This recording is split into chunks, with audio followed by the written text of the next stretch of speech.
கடல் பாக்குறீங்க இல்லையா, நடுவுல ரெண்டு கொடி பாக்குறீங்க. கோயில் தண்ணிக்குள்ளர இருக்கிறது தான் நீங்க பாக்குறது. இந்த இடம் ஈரமா இருக்கு பாருங்க. இந்த இடம் எல்லாம் தண்ணி இருந்து இது வரைக்கும் போயிடுச்சு. போது தண்ணி உள்ள போயிட்டு அந்த தண்ணி அப்படியே விலகி கொடுத்து உள்ள போகுது பாருங்க.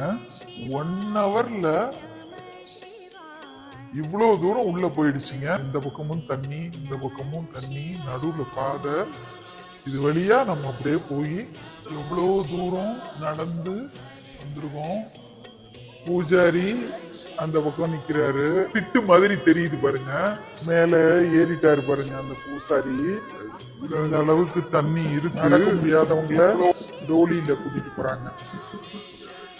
அங்க அவ்வளோ தூரத்துல இருந்து நம்ம கடந்து வந்தோம். இவ்வளோ வரிசையா அங்க இருந்து அந்த கரையில ஒரு கோயில் இருக்கு பாருங்க. அங்க இருந்து நம்ம நடந்து இவ்வளவு தூரம் வந்து தண்ணி விலகி விலகி விலகி விலகி இந்த திட்டு தெரிகிற அளவுக்கு வந்துட்டோம்.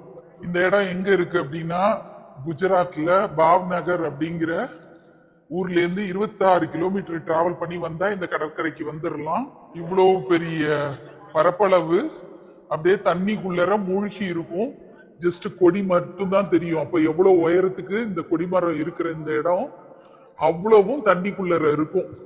கொஞ்சம் கொஞ்சமா தண்ணி விலகி இந்த கொடிமரத்தை நம்ம பாக்குறோம்.